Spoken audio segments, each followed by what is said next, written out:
Time to get my boots on and play in the snow.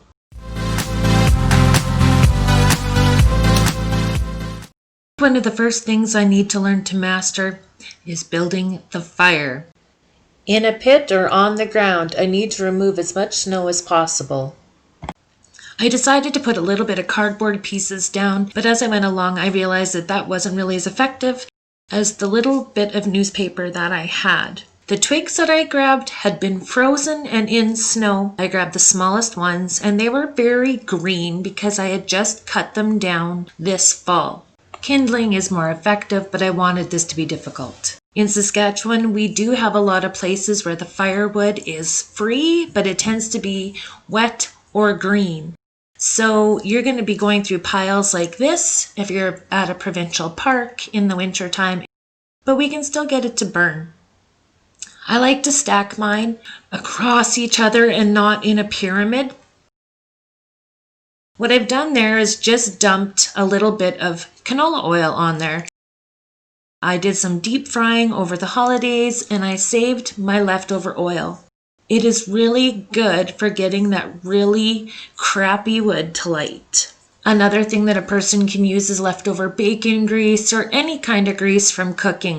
Save it. Use it as a way to ignite your fire without using any additional chemicals. When I don't have canola oil, I tend to buy little packets of Zip, and they're basically little briquettes that are soaked in lighter fluid, and I've found that they've been extremely helpful when I have very poor wood situations, and I find that it can help me get large pieces of wood going. Now, because this oil isn't very dirty, it's not as effective. The dirtier the oil is, the more it will flame up that fire. Sometimes I just need to adjust things a little bit and go where the fire is. And look around where I'm at and see what else is available for me to use to get this fire going. Right now you see that I have some flames and I could go ahead and put some more wood on it. But you need to remember, I need to build this fire gradually. The wood that I'm using is frozen.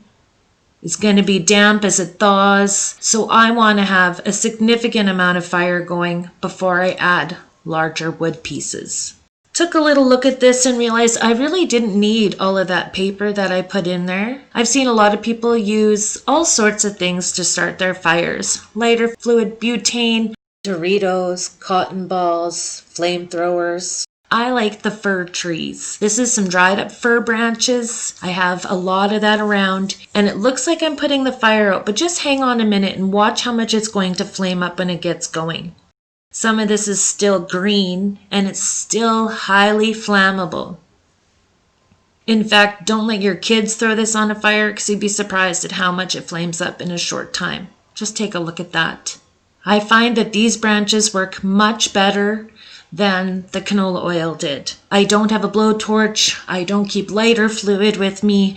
So I try to look at any alternatives that I can to create a fire when I'm outside. Now, if I didn't have this little fire pit, I would have dug through the snow and removed a little bit of the dirt so that I had a nice solid base and that the melted snow would not run into the fire and put it out. That's basically it. That's as simple as it gets for me to create a fire.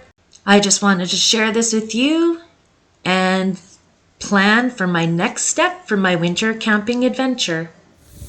And that's how I start a fire with damp, cold, snowy wood. It's not perfect, but it works.